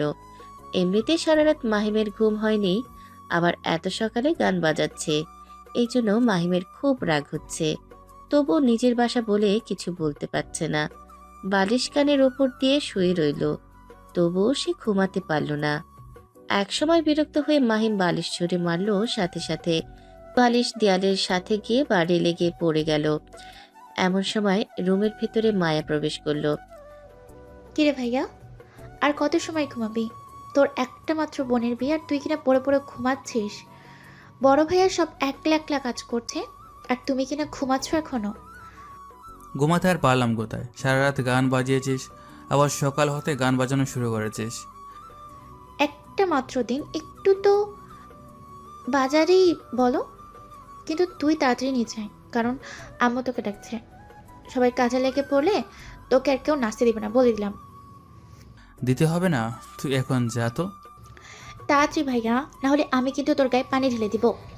আচ্ছা ঠিক আছে, তুই যা, আমি আসছি। তাড়াতাড়ি আসবি বলে দিলাম। মায়া মাহিমের রুম থেকে বেরিয়ে গেল। মাহিম কিছু সময় বিছানায় থেকে উঠে পড়ল, তারপর ফ্রেশ হয়ে এসে রুম থেকে বেরিয়ে পড়ল। অনেক সকাল হয়েছে, চারপাশে অনেক লোকজন। মাহিমের বাবা সালাম চৌধুরী এখানকার এমপি এই জন্য অনেক মানুষ এসেছে যারা মাহিমের কাছে অপরিচিত। মাহিম সিঁড়ির কাছে এসে দেখল যে তার সকল কাজিনরা নিচে বসে আড্ডা দিচ্ছে। তার কাছে বৃষ্টিও আছে। মাহিম আস্তে আস্তে হাঁটতে হাঁটতে নিচে নেমে আসে। আরে ভাইয়া, তুই আসছিস? সবাই এখানে বসে আড্ডা দিচ্ছে আর তুই নিজের রুমে পড়ে ঘুমাচ্ছিস? এসব গান বাজনা হাসি ঠাট্টা আমার ভালো লাগে না, তাই নিজের রুমে শুয়েছিলাম, কিন্তু তোদের জন্য তো আর ঘুমিয়ে থাকা হলো না। কথাটা বলে মাহিম খাবার টেবিলে গিয়ে বসলো, কিন্তু তাকে যে খেতে দেবে কাউকে আশেপাশে দেখল না। এমন সময় সেখানে বৃষ্টি এসে হাজির হলো। আশেপাশে কাউকে খুঁজছিস মনে হচ্ছে। সেটা তোর জানতে হবে না। তো কাকে জানাবি? ওই নীলাকে? ফাও কথা না বলে এখান থেকে সরতো। এখানে তোকে কেউ খাবার দিতে আসবে না। আর বড় মা বলেছে তুই ঘুম থেকে উঠলে আমাকে খাবার দিতে। তুই দাঁড়া, আমি তোকে খাবার দিচ্ছি। হুম। মাহিম সেখানে বসেছিল, বৃষ্টি কিচেন থেকে খাবার নিয়ে আসতেছিল। এমন সময় সেখানে মিলি উপস্থিত হলো। কি হলো, তুমি এত দেরি করে ঘুম থেকে উঠলে কেন? আর রাতে তোমাকে দেখলাম না, রাতে সবাই কত মজা করলাম তুমি জানো? এসব জানার প্রয়োজন মনে করি না আমি। তুমি এত খারাপ কেন? সবাই এত আনন্দ করছে আর তুমি একা করে বসে আছো।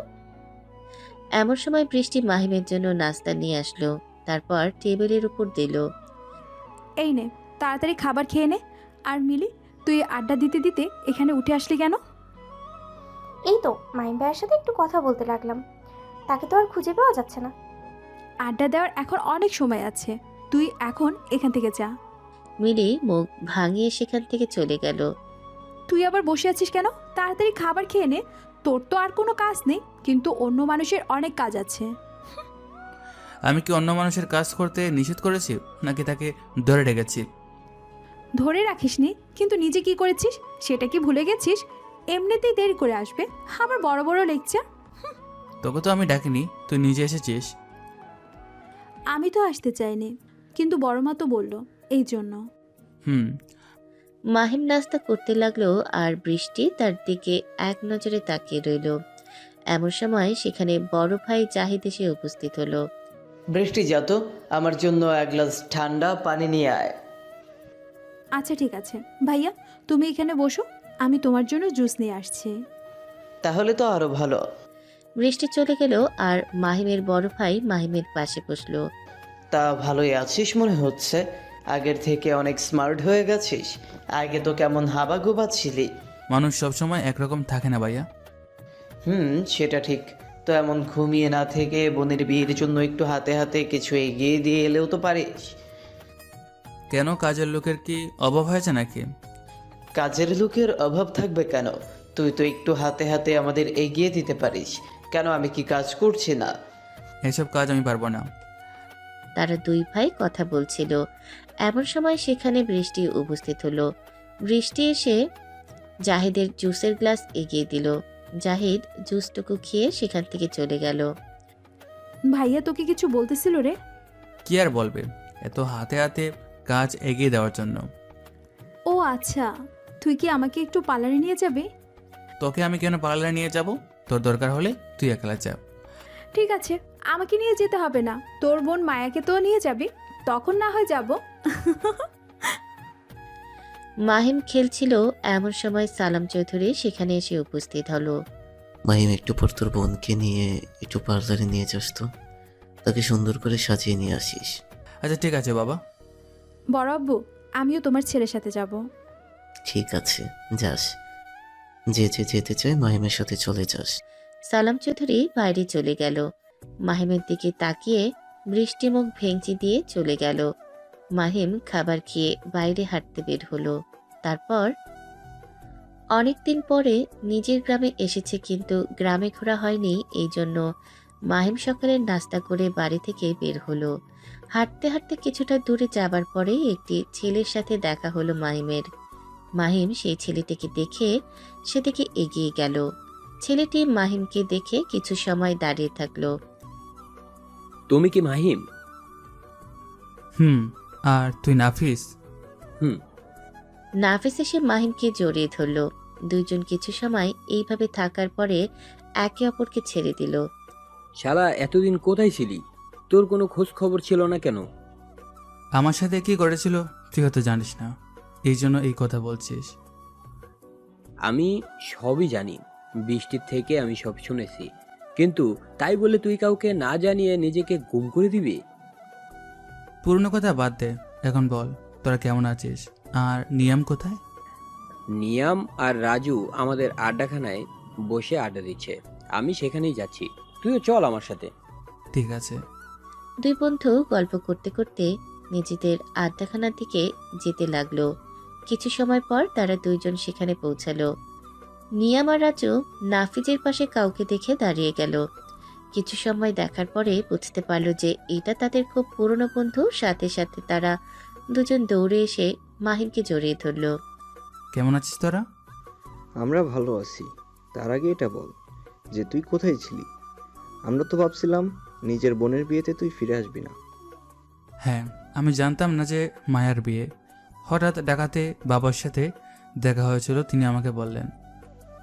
তুই ঢাকায় কোথায় ছিলি বলতো? তোকে পুরো ঢাকা শহর খুঁজে দেখছি, কিন্তু পাইনি। সেটা সিক্রেট। তো তোরা আমার বোনের বিয়েতে যাস নাই কেন? ভাইয়ের হাতে হাতে কাজটা এগিয়ে দিলেও তো পারিস। যদিও আগে আমাদের বলেছিলি, কিন্তু আর যাওয়া হয়নি, কারণ তুই সেখানে নেই, তাই ইচ্ছে করিনি। অনেকদিন পর সব বন্ধুরা এক জায়গায় হলে যা হয় আর কি। সবাই মিলে আড্ডা দিতে লাগলো। আড্ডা দিতে কখন যে 11টা বেজে গেছে সেটা মাহিমের খেয়ালই নেই। এমন সময় একটি কল আসলো। মাহিম ফোনের দিকে তাকিয়ে দেখলো যে একটি আননোন নাম্বার থেকে কল এসেছে, তাই প্রথমবার ধরল না, কিন্তু পরের বার আবার ফোন আসলো, তাই মাহিম রিসিভ করলো। মাহিম কিছু বলার আগে ফোনের ওপর পাশ থেকে বিভিন্ন ধরনের গালি আসতে লাগলো।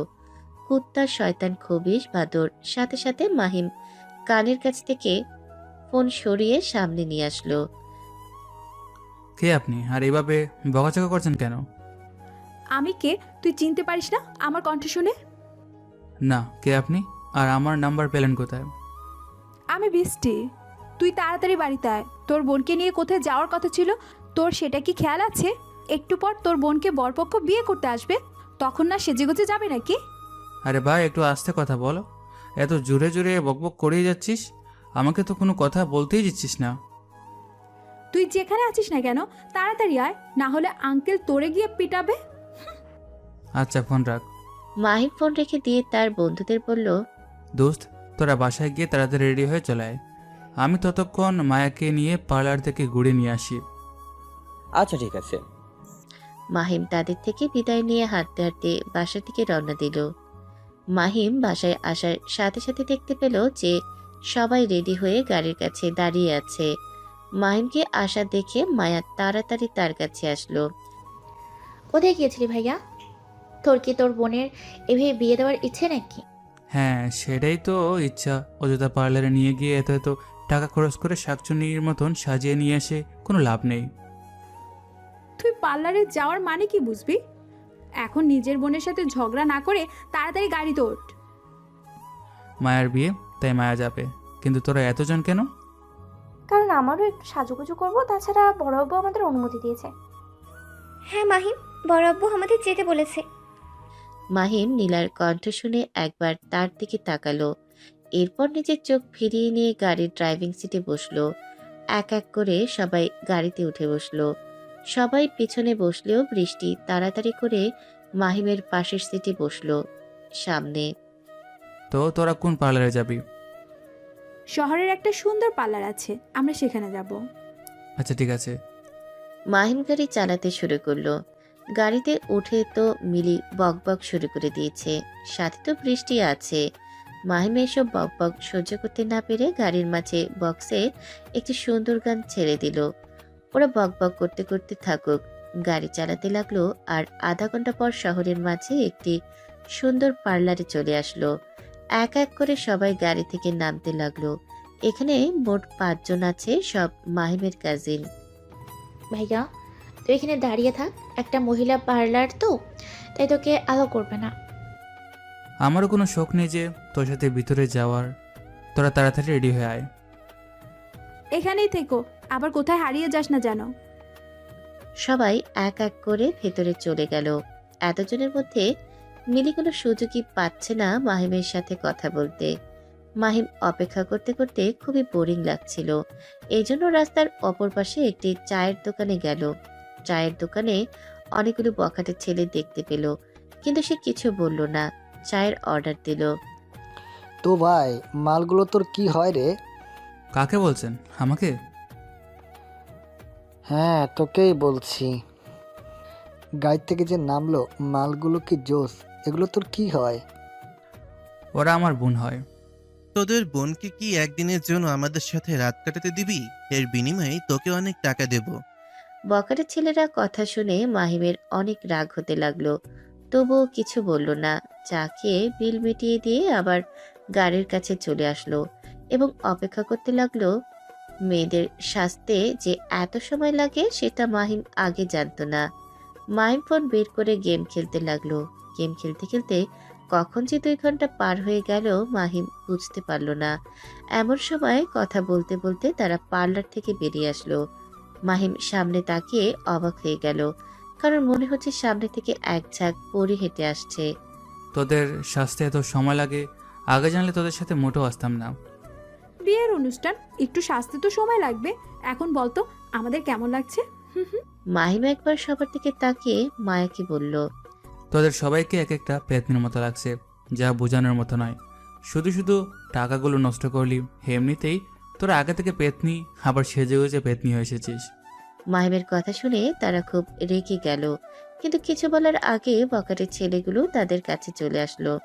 আরে সুন্দরী, তোমাদের সুন্দরের কদর তোমার ভাই বুঝবে না, কিন্তু আমরা খুব ভালো করে বুঝতে পারবো। চলো, আজ রাতটা আমাদের সাথে কাটিয়ে আসবে। তোমাদের আমার খুব পছন্দ হয়েছে। মুখ সামলে কথা বল, না হলে তোর জিভ টেনে ছিঁড়ে ফেলবো। ভাই, আমার মনে হচ্ছে এই মেয়েটার শরীরে ভোল্টেজ বেশি। আমরা কিন্তু আগে এই মেয়েটার সঙ্গে রাত কাটাবো।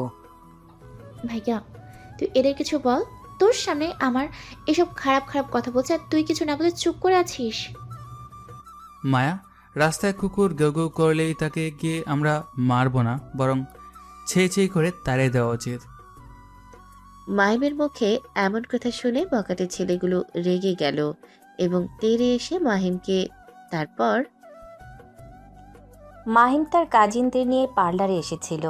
2 ঘন্টা যাবার পর তারা পার্লার থেকে বের হয়।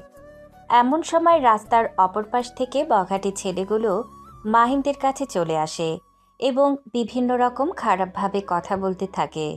এতে মায়া ও বৃষ্টি প্রচণ্ড রেগে যায়। দেখ, তুই কিন্তু আমাকে চিনিস না। আমি হলাম এখানকার এমপির মেয়ে। আমার সাথে লাগতে আসিস না। ওরে সুন্দরী, তাই নাকি? যদি তুই এমপির মেয়ে হয়ে থাকিস, তাহলে আমি এইখানের সাবেক এমপির একমাত্র ছেলে। আমারও পাওয়ার কম নেই। তোর বাবাকে দেখে ভয় পাবো। আবির, এর সাথে এত বকবক করে লাভ নেই। যে কোনো 2টো মালকে এখান থেকে তুলে নে। এদের নিয়ে গিয়ে কি করব? আর ওই যে একটাকে দেখে মনে হচ্ছে বিবাহিত, ওটাকে নেওয়া লাগবে না। বিবাহিত নিয়ে কি করে? ওর তো আগেই শেষ। নেব আমরা কচি মেয়েগুলো। এমপির মেয়ে আর ওই যে মেয়েটা তেজ বেশি, ওইটাকে নেব, তারপর মস্তি করে শেষ করে দেব। মাহিম, তুই কিছু বলছিস না কেন? এটা তোর সামনে আমাদের জানা তাই বলছে, আর তুই মুখ বুঝে দেখে যাচ্ছিস। কুকুর যদি পায়ের কাছে এসে গেউ গেউ করে, তাহলে তাই বলে কি আমিও কুকুরের পায়ের কাছে গিয়ে গেউ গেউ করবো? ভাই, এই শালাটা আমাদেরকে কুকুরের সাথে তুলনা করলো। আগে এর ব্যবস্থা করি। ঠিক আছে, ওই শালাকে বুঝিয়ে দে আমিও কামরুল চৌধুরীর ছেলে আবির চৌধুরী। 4-5 জন মিলে মাহিমকে মারতে আসলো। এটা দেখে তাড়াতাড়ি বৃষ্টি তাতে সামনে আসে। ছেলেগুলো বৃষ্টিতে সামনের দিকে ধাক্কা দিয়ে সরিয়ে দিয়ে মাহিমের কলার চেপে ধরল। তারপর রাস্তার মাঝখানে নিয়ে গেল। প্লিজ দয়া করে আমার ভাইকে ছেড়ে দাও। আমার ভাইকে তোমরা কিছু বলো না। এটা তো বললে হবে না সোনা, তোমার ভাইকে তো একটু আদর যত্ন করতে হবে। এটা বলে আবির তাদের মারতে বলল। আবিরের তার বন্ধুরা মাহিমকে যে না মারতে যাবে, এমন সময় কোথা থেকে একটি গাড়ি চলে আসলো এবং গাড়ি থেকে কয়েকজন মুখোশধারী লোক নামলো, যাদের হাতে হকি স্টিক। তারা এসে আবিরের বন্ধুগুলোকে মারতে লাগলো। মার খেয়ে তারা চিপাটাং হয়ে গেল। সবাই রাস্তার উপর শুয়ে কাতরাচ্ছে। একসময় সেই লোকগুলো আবার সেই গাড়িতেই উঠে চলে গেল। এত সময় সবাই দাঁড়িয়ে দাঁড়িয়ে দেখতেছিল মাহিমও সেই একই ন্যায় রাস্তার এক কোণায় দাঁড়িয়ে তাদের মার খাওয়া দেখতেছিল। মাহিম রাস্তার অপর পাশ থেকে হাঁটতে হাঁটতে তাদের কাছে চলে আসলো। চলে আসাতে মায়া তাকে জিজ্ঞেস করলো, ভাইয়া তোর কিছু হয়নি তো? আর লোকগুলো কারা ছিল? সেটা তো আমিও জানি না, হয়তো ওদেরই কোনো শত্রু হবে। ভাগ্য ভালো সঠিক সময় তারা চলে এসেছিল, না হলে যে আমার কী অবস্থা করতো বুঝতেই পারছি না। তুই তো একটা গাধা, দাঁড়িয়ে দাঁড়িয়ে দেখতেছিলি, আমাদের কত কিছু বলে গেল। এখন বেশি কথা না বলে গাড়িতে উঠ তাড়াতাড়ি, এমনিতে অনেক দেরি হয়ে গেছে। তখন দেখা যাচ্ছে যে বরযাত্রী চলে এসেছে, কিন্তু বউ গিয়ে এখনও পৌঁছায়নি। তোকে আমি পরে দেখে নিব। আর সুন্দরী, তোমাদের কেউ? আবির কথাটি বলে তার বন্ধুদের কাছে চলে গেল। তাদের ধরে এক এক করে গাড়িতে তুলল। এদিকে মাহিম ও বাকিরা সবাই বাড়ির দিকে রওনা দিল। তারপর মাহিম নিজের রুমে রেডি হতে ছিল। এমন সময় তার 3 বন্ধু হুড়মুড় করে তার রুমের ভিতর প্রবেশ করলো। এমন করে ঢোকাতে মাহিম তার দিকে অবাক হয়ে তাকিয়ে রইল। কিরে, তোরা কি আমার বাড়িতে চুরি করতে এসেছিস যে দরজা ভেঙে চোরে ঢুকে পড়ছিস? ভেঙে চুরে কেন ঢুকবো? আমরা তো ভাবছি তোকে কেউ গুম করে দিয়েছে, এই জন্যই তাড়াতাড়ি ঢুকলাম। তোদের সেটা মনে হবার কারণ কি? কারণ তো আছেই, সে কখন বলে রুমে ঢুকেছিস, এখনো বের হওয়ার নামই নেই। আর এদিকে বরপক্ষ চলে এসেছে, কিছুক্ষণ পরে তো তোর বোনের বিয়ে পড়ানো শুরু হবে। আর তুই এখনো রেডি হয়ে যাচ্ছিস? নিচে কত মেয়ে ঘোরাঘুরি করছে, তোর জন্য শান্তিতে দেখতেও পারছি না। ভাবলাম কই সবার সাথে একটু দেখবো। তোরা শালা এই আগের মতোই রয়ে গেলি। চল, আমি রেডি হয়ে গেছি। মাহিম রুম থেকে বের হলো। সে একটি নেভি ব্লু কালারের পাঞ্জাবি পরেছে, চুলগুলো সুন্দর করে স্পাইক করা। তাকে দেখতে নায়কের থেকে কম লাগছে না।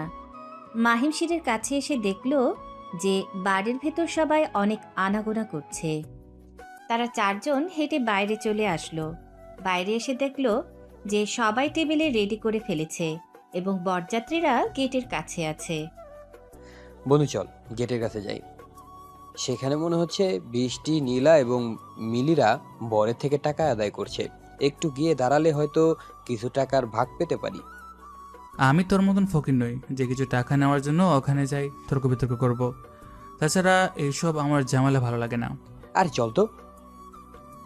নাফিস কথাটি বলে মাহিমের হাত ধরে টান দিয়ে গেটের দিকে নিয়ে যেতে লাগলো। তারা 4 জন গেটের কাছে চলে আসলো। মাহিম নাফিসের থেকে হাত ছাড়িয়ে নিয়ে ভিড় থেকে একটু দূরে দাঁড়িয়ে থাকলো আর তারা 3 জন ভিড়ের ভেতরে ঢুকে গেল। কেউ একজন বরপক্ষের সাথে খুবই তর্ক এটা মাহিমের কানে আসলো। মাহিম আরেকটু কাছে এগিয়ে গিয়ে দেখতে লাগলো কি কি হচ্ছে। হঠাৎ মাহিমের নজর পড়ল বৃষ্টির দিকে। তাকে দেখে মাহিমের চোখ দুটো থমকে গেল, কারণ বৃষ্টি খুব সিম্পলভাবে নিজেকে সাজিয়ে তুলেছে।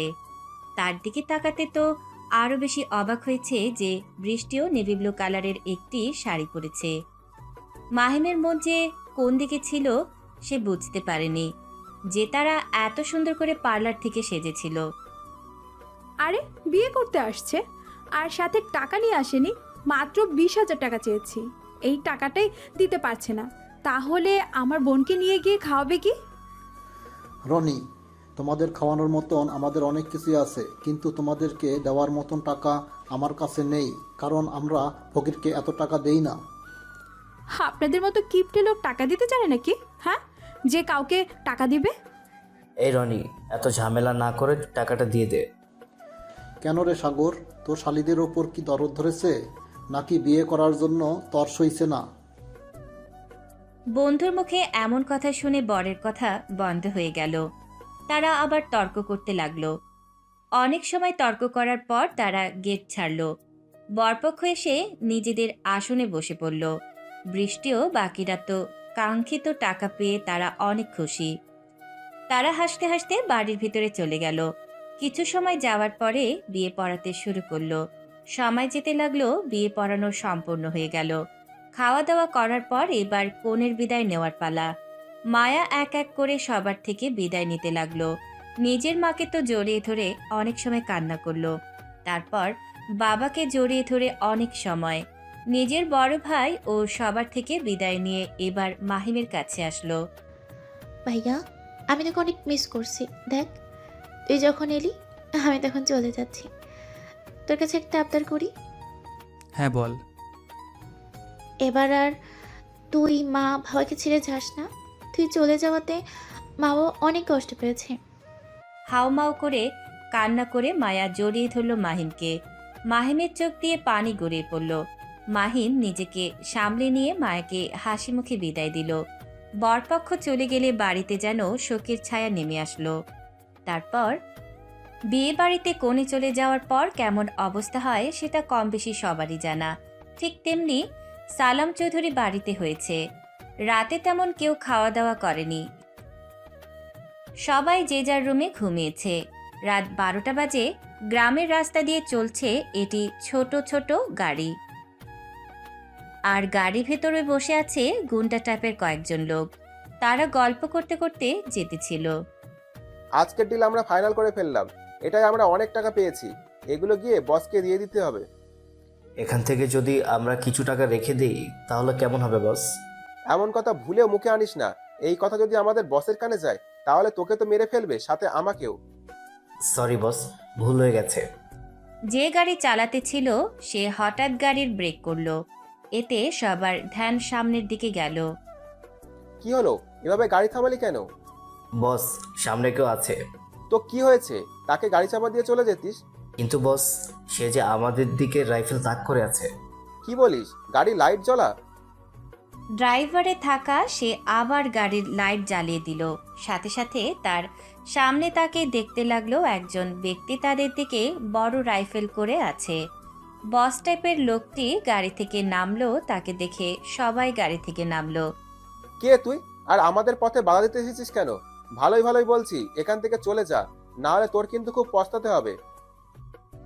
আমি কখনো কোনো কাজ করে বসতাই না। এখন বল, তোরা কোথায় যাচ্ছিস?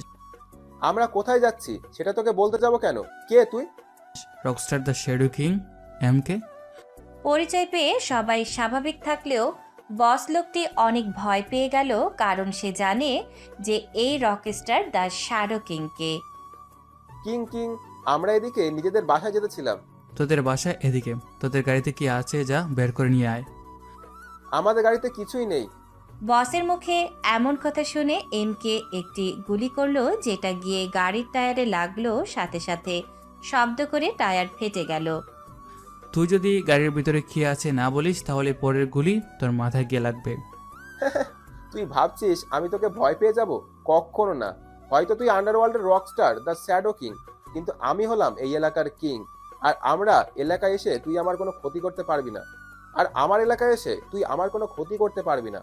বসের মুখে এমন কথা শুনে এমকে মুচকি হাসলো, যেটা তারা বুঝলো না।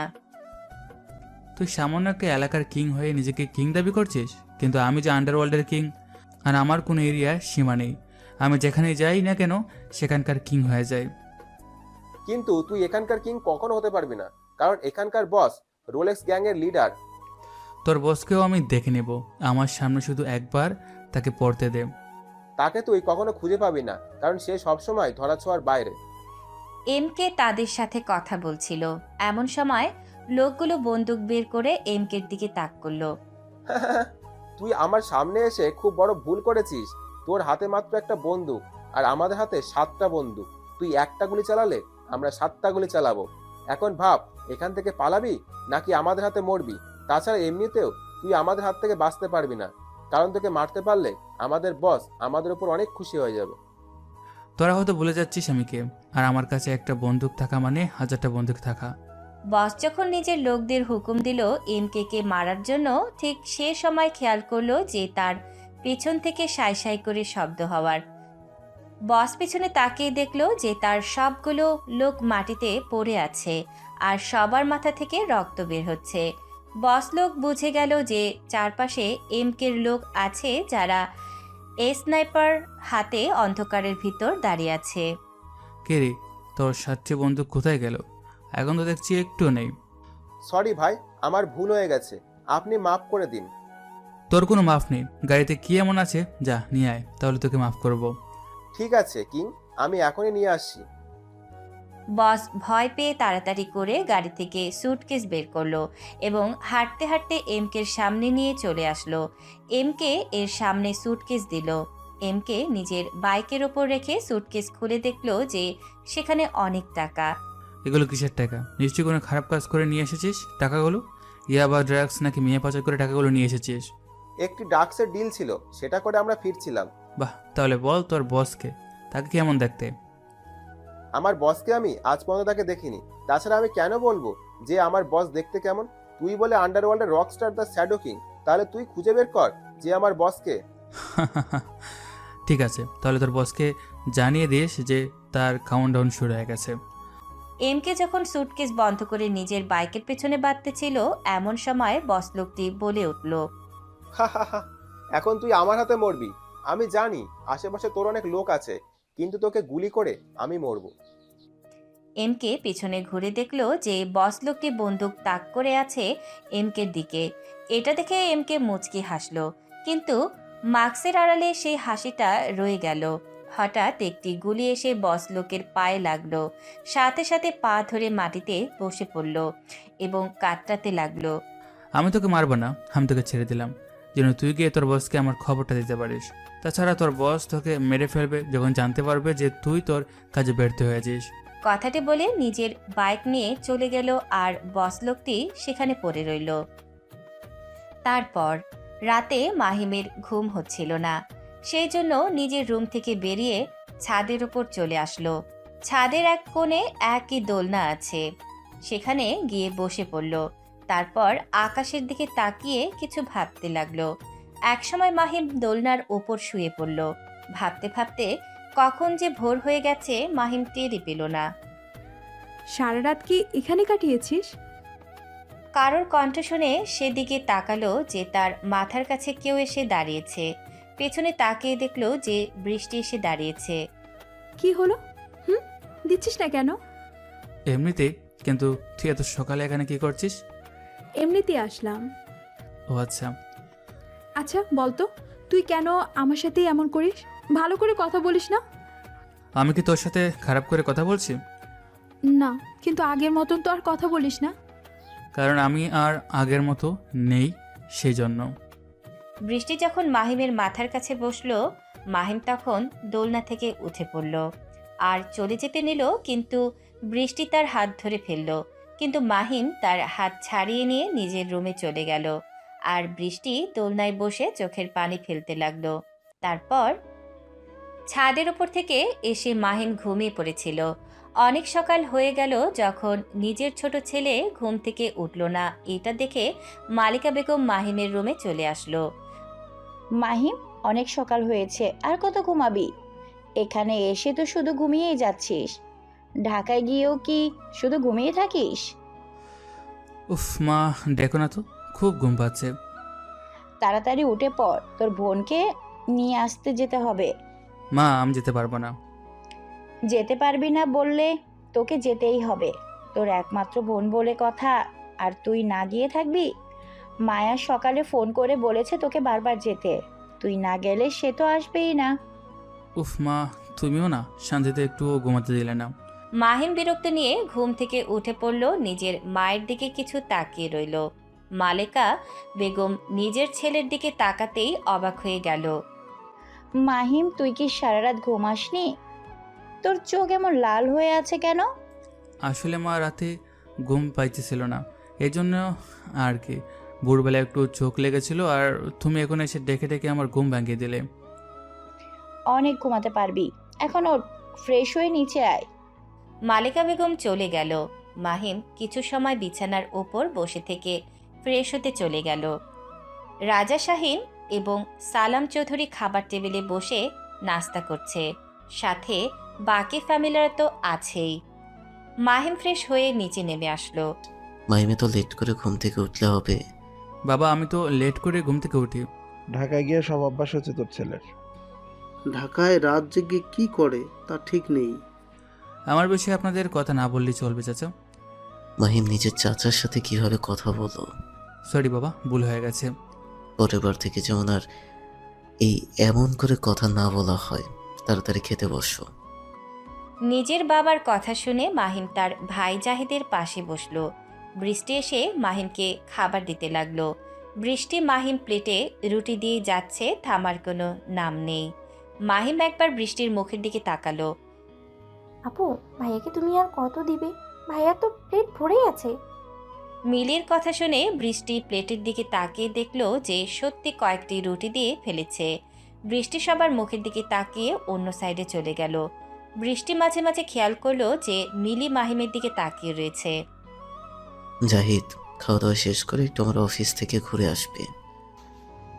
বাবা, আজ আবার অফিসে কেন যেতে হবে? অফিসে এক লোক আসবে, তার সাথে তুমি দেখা করবে, তোমাকে কিছু জিনিস দেবে, সেগুলো ফাইলও ভালো করে দেখবে। আচ্ছা ঠিক আছে বাবা। ভাইয়া, বাবার অফিসে আমাকে নিয়ে যাবি? মাহিম নিচু সুরে জাহিদকে বলল। মাহিমের কথা শুনে জাহিদ তার দিকে তাকালো। তারপর সে নিচু স্বরে বলল, ঠিক আছে, খাওয়া দাওয়া করে বাইরে গিয়ে অপেক্ষা করিস, দুইজন একসাথে যাব। দুই ভাই খাওয়া দাওয়া না করে কি ফুচুর ফুচুর করছিস? কিছু না।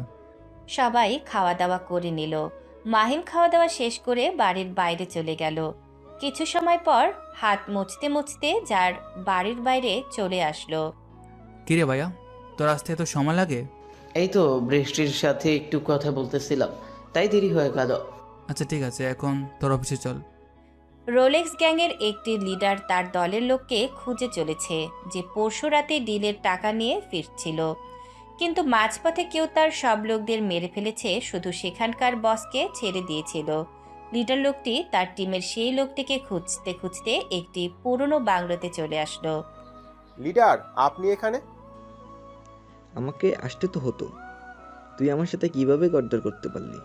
তুই জানিস না আমি কতটা ভয়ঙ্কর? তুই কেন আমার থেকে এমন পালিয়ে বেড়াচ্ছিস? আমি আপনার সাথে পালিয়ে বের আছি এই জন্য আপনার টাকা আমি হারিয়ে ফেলেছি। এমনি এমনি তো তুই টাকা হারিয়ে ফেলিস না। কি হয়েছে সেটা বল। আমার সব লোকদের কে মেরেছে? আর তোর পায়ে এমন গুলির আঘাত লাগলো কিভাবে? আসলে লিডার, তোর আসল নকল শোনার আমার কোনো টাইম নেই। সেদিন রাতে কি হয়েছে সব ঘটনা খুলে বল।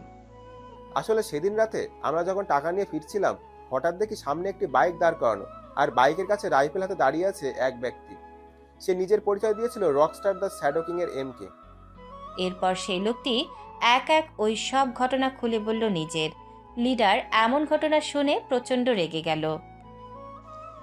সে যত রকস্টার শ্যাডো কিং হোক না কেন, এই এলাকায় এসে সে নিস্তার পাবে না।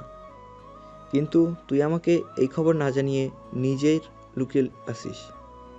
আমি ভয় পেয়েছিলাম যদি আপনি আমাকে মেরে ফেলেন। তোকে তো আমি এমনিতেই মেরে ফেলবো, কারণ তোর জন্য আমার অনেক টাকা লস হয়েছে। আমাকে বসের কাছে দিতে হবে। এটা বলে লিডার নিজের বন্দুক বের করলো। নিজের লিডারের বন্দুক বের করা দেখে লোকটি তাড়াতাড়ি পায়ে পড়ে গেল। দয়া করে আমাকে ছেড়ে দিন বস, আমার ভুল হয়ে গেছে, আমাকে আরো একটি সুযোগ দিন। তুই হয়তো ভুলে গেছিস আমাদের গ্যাংয়ের রুলস। কেউ যদি ব্যর্থ হয় তার বেঁচে থাকার কোনো মানে নেই। এটা বলে লিডার লোকটির কপাল বারবার বন্দুক ধরে শুট করে দিল। সাথে সাথে লোকটি থপাস করে মাটিতে পড়ে গেল। জাহিদ আর মাহিম অফিস থেকে বাসায় ফিরল। বাড়ির ভেতর প্রবেশ করে দেখল যে সোফার উপর বসে আছে নিহান এবং নীলার মেয়ে নীরা, সাথে খেলা করছে। আরে নিহান যে, কি অবস্থা?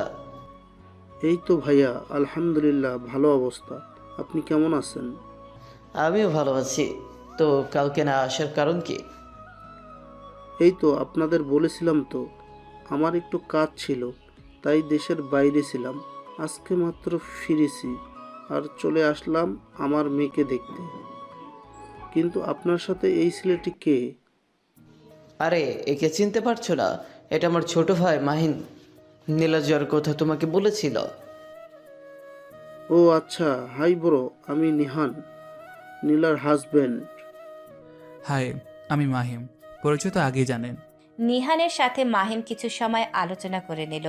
এমন সময় সেখানে সালাম চৌধুরী আসলো। জাহিদ, কাগজগুলো সব ঠিক আছে তো? হ্যাঁ বাবা, সব ঠিক আছে। আর কাগজগুলো আমি নিজে সাইন করে দিয়েছি। খুব ভালো কাজ করেছিস। এখন গিয়ে সব রেডি হয়ে নে, সময় তো হয়ে যাচ্ছে। নিহান, তুমি গিয়ে ফ্রেশ হয়ে রেডি হয়ে এসো। আচ্ছা ভাই, আমি রুম থেকে ফ্রেশ হয়ে আসি। আচ্ছা। নিহান নীরাকে কোলে নিয়ে নীলার রুমে চলে গেল। মাহিমও নিজের রুমে চলে গেল। জাহিদ নিজের বাবার সাথে কিছু সময় আলোচনা করলো। তারপর আবির আর তার বন্ধুরা হসপিটালে। আবিরের সকল বন্ধু হসপিটালে ভর্তি। কারো হাত কারো পা ভেঙে গেছে। এতে আবির প্রচণ্ড রেগে আছে। ছাড়বো না আমি তাদের, যে এমন কাজ করুক না কেন আমি তাকে খুঁজে বের করে তাকে কুত্তার মতন মারবো। কত বড় সাহস আমাদের গায়ে হাত তোলার। আবির, আমার মনে হয় এই কাজটি সেই ছেলের। আমারও তাই মনে হচ্ছে, কিন্তু তাকে দেখে তো অনেক সাধারণ ছেলে মনে হলো। দেখলি না, আমরা যখন মারতে বসলাম তখন সে কিছুই বলল না, আরো ভীত হয়েছিল। সেটা তো আমিও দেখেছি। তুই এক কাজ কর, সেই ছেলের পেছনে লোক লাগিয়ে খোঁজ নে কি করে না করে। আচ্ছা, তোরা রেস্ট নে, তোরা সুস্থ হলে সবকিছু দেখা যাবে। আবির তার বন্ধুদের সাথে আলোচনা করতে লাগলো। এমন সময় সেই রুমের ভেতর ডাক্তার আসলো। তারপর মাহিম নিজের রুমে প্রবেশ করলো। নিজের ড্রয়ার থেকে তোয়ালেটা বের করে ওয়াশরুমে প্রবেশ করলো। গোসল করে সে রুমের ভেতরে প্রবেশ করলো। সামনে তাকিয়ে দেখলো যে বৃষ্টি তার বিছানার ওপর বসে আছে এবং মাহিমের দিকে এক ধ্যানে তাকিয়ে আছে। মাহিম বুঝতে পারলো যে তার গায়ে কোনো পোশাক নেই, নিচে শুধু একটি তোয়ালে পেঁচানো। তুই আমার রুমে কি করছিস? যা বের হ। আসলাম তোকে ডাকতে। তুই তো আর আমার সাথে কথা বলবি না, তাই আমি নিজেই কথা বলতে চাই। তুই বের হ, আমি রেডি হয়ে আসছি, তারপর যা কথা বলার বলিস। একটা ছেলের রুমে আসতে তোর লজ্জা করে না? তোর রুমে আসতে আমার লজ্জা কিসে? আগে তো কত এসেছি। আগের বিষয় আর এখনকার বিষয় অনেক তফাৎ। তুই এখন যা, আমি রেডি হব। এভাবে থাক, তোকে দেখতে অনেক হট লাগছে। তুই আমার রুম থেকে বের হবি নাকি ঠাটিয়ে একটা চড় দেব? তোর রুম থেকে যেতে পারি, তার আগে আমাকে ভালোবাসি বলতে হবে। তোকে ভালোবাসি বলতে আমার বই গেছে। বলবি না তো? না। বৃষ্টি এক পা করে মাহিমের দিকে এগিয়ে আসতে লাগলো। বৃষ্টি একদম মাহিমের কাছে এসে দাঁড়ালো এবং কোমরে হাত রাখলো। তুই আমাকে ভালোবাসবি বলবি নাকি তোর নিচের ওটা টান মেরে খুলে ফেলবো?